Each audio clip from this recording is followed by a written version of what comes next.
Justiça e Você está no ar. No programa de hoje você vai saber quais são as situações legais que permitem a anulação de um casamento. Os motivos vão desde mentiras sobre dados e fatos pessoais até a confirmação de união com parentes próximos. E veja também de quem é a responsabilidade pelos custos de uma reforma quando o imóvel está alugado. E na entrevista, o assunto é o bom desempenho do projeto Devolver para Reparar dos Juizados Especiais do Rio Grande do Norte. Como o dinheiro de penas pecuniárias tem beneficiado a população neste primeiro ano do projeto. O convidado é o juiz Paulo Maia, coordenador estadual dos Juizados Especiais.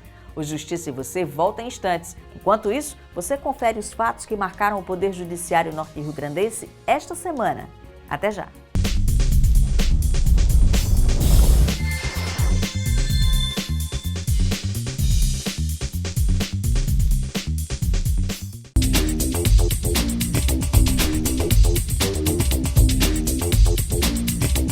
O Tribunal de Justiça e o Governo do Estado do Rio Grande do Norte assinaram um termo de cooperação técnica para viabilizar a criação de um aplicativo de proteção e prevenção contra a violência doméstica. O software possibilitará ao Poder Judiciário fiscalizar o cumprimento de medidas protetivas de urgência, além de proporcionar às vítimas meios para acionar a polícia em situações de risco. Se destina, sobretudo, a dar efetividade, não apenas modernidade, efetividade às ações do poder público, seja do judiciário, seja do poder executivo, através das polícias civil e militar, para que a proteção da mulher se torne realmente uma realidade ainda maior por parte do Estado. Convidei o juiz e a delegada para que o quanto antes compareçam lá no CIOSP, para conversar com a equipe do CIOSP, onde para lá irão todas as informações, para que possamos ter esse aplicativo funcionando o mais rápido possível para defender a mulher do nosso estado. Vai ser lançado um edital de chamamento onde os interessados vinculados à universidade, seja na graduação ou na pós-graduação, na área de tecnologia, vão concorrer em grupos de até 5 pessoas a um prêmio. Quem desenvolver o melhor aplicativo baseado nos módulos pré-estabelecidos vai ganhar um prêmio e vai ceder a tecnologia para o tribunal. Ou seja, vai ter um baixo custo, porque a compra de um software desse é um custo altíssimo. E o prêmio vai ser irrisório frente àquilo que custaria caso nós fôssemos desenvolver isso.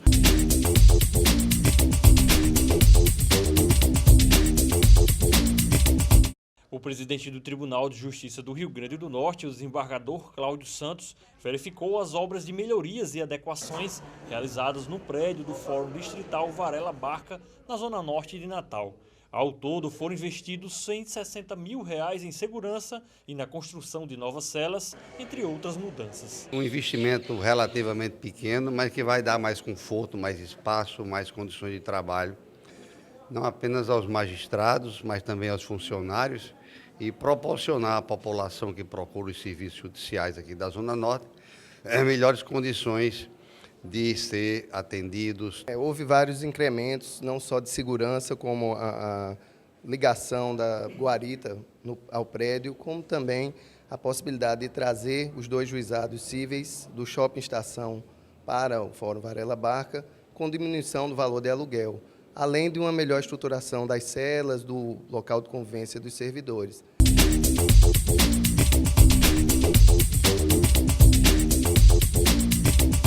Para encerrar a programação da 5ª Semana da Justiça pela Paz em Casa, o Juizado da Violência Doméstica e Familiar da Comarca de Parnamirim realizou uma palestra para educadores. Os temas abordados foram a violência de gênero e a luta pela paz na família. Porque a atividade do judiciário é repressiva, ela acontece quando a violência já se implementou.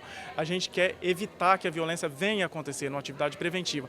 E essa cessação dessa violência só vai acontecer quando tiver a atuação dos dois, da parte educativa de forma preventiva e do judiciário na forma repressiva. Nós enfatizamos em alguns municípios com ações de cidadania, palestras nas escolas, atividades culturais e também o apitaço, que foi lançado nos municípios de Campo Grande e de Monte Alegre.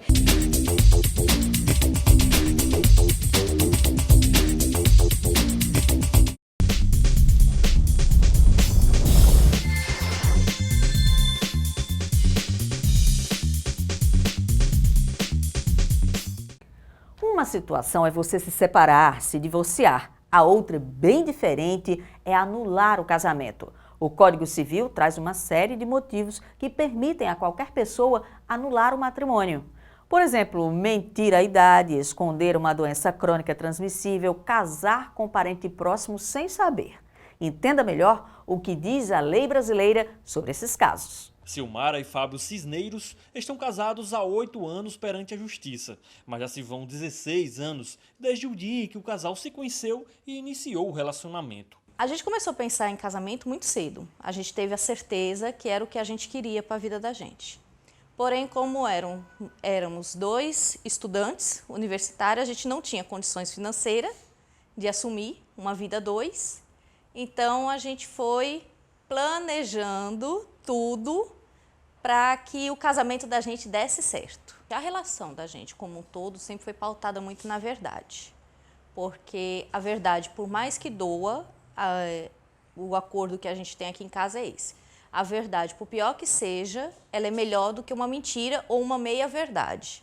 É uma situação que a gente nem pensa. A gente teve conhecimento ali e talvez tenha voltado a tocar no assunto nesses 7 anos de que a gente fez o curso, talvez 1 ou 2 vezes, porque alguém puxou alguma coisa e a gente falou como agora, mas não é uma coisa que, não é um assunto que nos traga bastante interesse. Diferentemente do casal Cisneiros, nem sempre a relação é pautada pela sinceridade e confiança.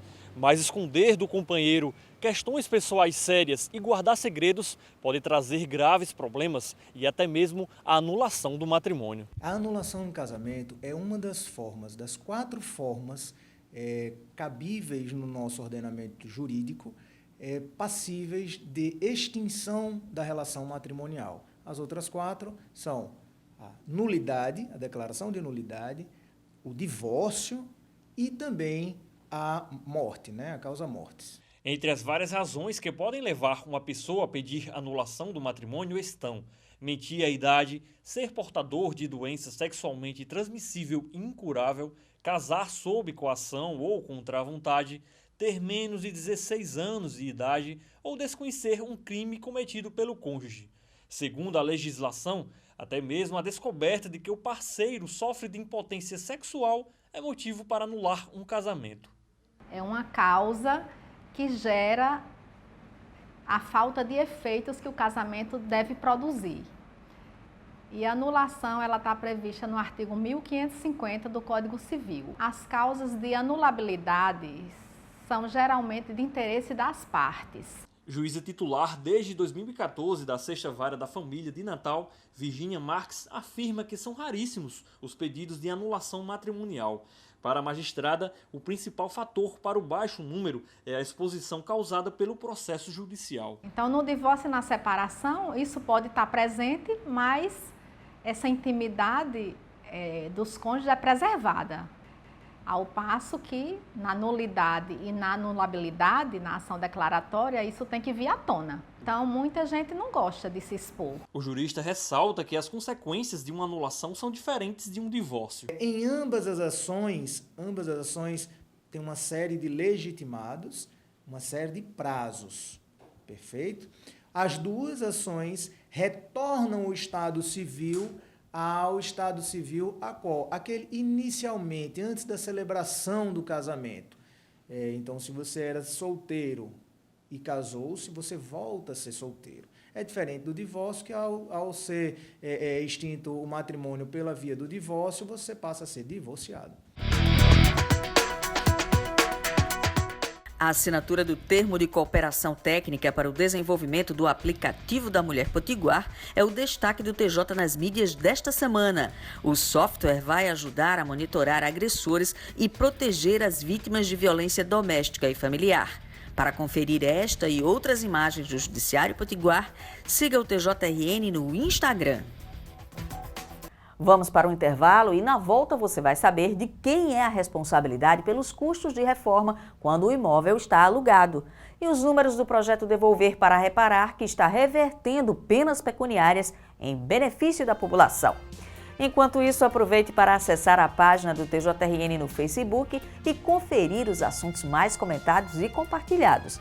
Siga o TJRN no Facebook e interaja você também. O Justiça e Você volta já.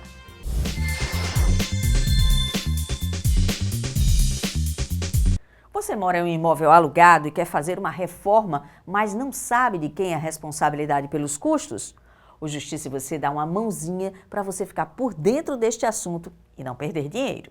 Instalação de armários na cozinha e reparos hidráulicos foram algumas das despesas que o jornalista Jackson Damasceno teve após alugar o apartamento onde mora atualmente. O reembolso está previsto no contrato de locação do imóvel.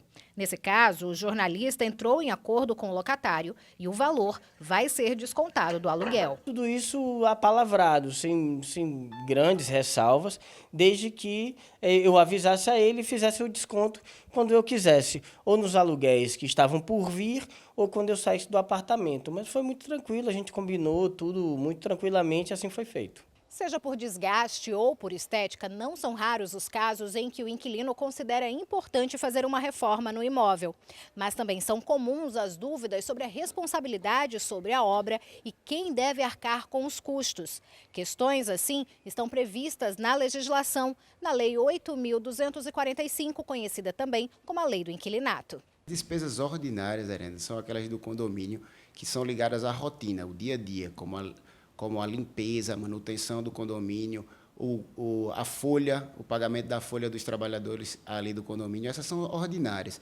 E a responsabilidade é do inquilino. Já as despesas extraordinárias, que são ligadas ao direito de propriedade, essas são de responsabilidades do locador proprietário, que são referentes a melhoras da fachada, o embelezamento da área comum, tudo aquilo que agrega valor ao imóvel. Quando os custos forem de responsabilidade do proprietário, a legislação permite que ele escolha entre fazer os reparos sem repassar os custos ao locatário ou deixar que o inquilino arque com as despesas e depois negociar o ressarcimento, que pode ser um abatimento no valor do aluguel ou mesmo a restituição integral do valor gasto.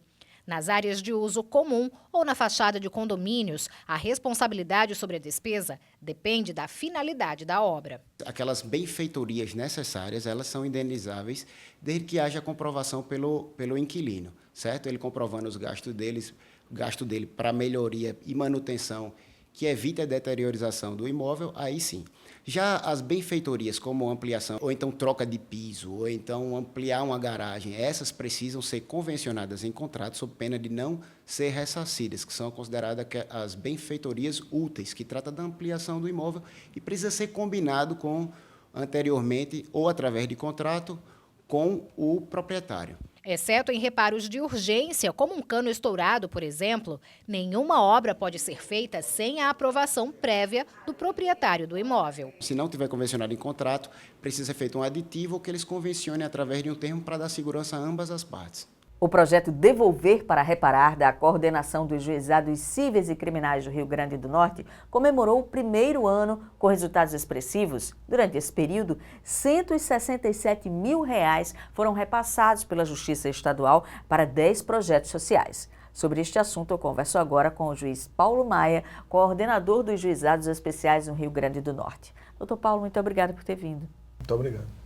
Doutor Paulo, o saldo foi bastante positivo, não? É verdade. A gente esteve lá em Mossoró semana passada e foi realmente uma coisa muito impressionante de ver não só o número, como a reação das entidades que participaram desse evento e que puderam ser agraciadas com essas prestações pecuniárias que foram destinadas pelo Juizado Especial Criminal de Mossoró através do projeto Devolver para Reparar. O resultado não poderia ser melhor. E Mossoró teve uma característica própria, que foi direcionar esse recurso para o aparelhamento policial. Exatamente. Dentre os projetos que foram contemplados nesse primeiro ano, nós percebemos que a grande maioria deles foram destinados tanto às delegacias de polícia como aos batalhões da Polícia Militar. Desde a parte de infraestrutura dos próprios prédios, como também até recuperação de viaturas e aparelhamento da central de atendimento telefônico da Polícia Militar, que facilita na chamada das ocorrências policiais. Lá de Mossoró. Exatamente. Lá em Mossoró, vários órgãos da área da segurança pública foram contemplados com essas prestações pecuniárias. E para quem não conhece, explique o que é o Devolver para Reparar. A coordenação dos juizados especiais auxilia tanto as entidades como os juízes que precisam de apoio para destinar as penas que são pagas em razão das transações penais dos crimes que são praticados no âmbito dos juizados especiais criminais. Isso no estado todo. Onde houver necessidade, nós estaremos lá para dar tanto a possibilidade da entidade que se cadastrar e apresentar seu projeto.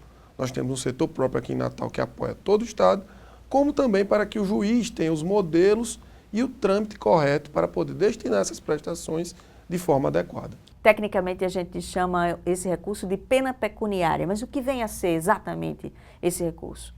Nos casos dos crimes de menor potencial ofensivo, que são aqueles cuja pena não excede 2 anos, a parte, para evitar o processo penal, ela pode fazer um acordo com o Ministério Público e, em vez de responder o processo, pagar um valor em dinheiro. Esse valor é depositado numa conta do Poder Judiciário e é gerida pelo juiz com a fiscalização do Ministério Público e, ao final, é destinada para essas entidades que se cadastram diante dos projetos apresentados de relevante valor social. Aí é onde está o nome do projeto, Devolver para Reparar. Exatamente, porque o crime que é cometido, há uma pena que não é de prisão, mas sim um pagamento de um valor, e esse valor volta para a sociedade, especialmente nas áreas de segurança, saúde e educação, para que possa reparar aquele crime que foi cometido. Nós mostramos agora esse exemplo positivo de Mossoró, mas outras comarcas também aderiram ao projeto. Quais são? Parnamirim também foi uma comarca que foi agraciada com o projeto e houve mais de 90 mil destinados nesse período, inclusive para entidades que recuperam pessoas viciadas em drogas e outros também da área de segurança pública, como foi em Mossoró.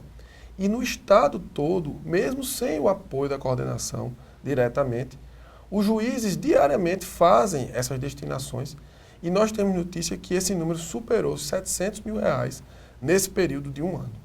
Doutor Paulo, muito obrigado por ter vindo e parabéns pelo trabalho ao senhor e a toda a sua equipe. Obrigado. E o Justiça e Você volta na próxima semana. Até lá, você pode acompanhar as principais notícias do Poder Judiciário pela internet, no site do TJRN ou pelos nossos canais nas redes sociais. Siga o TJRN e fique bem informado todos os dias. Nos vemos no programa que vem. Até lá.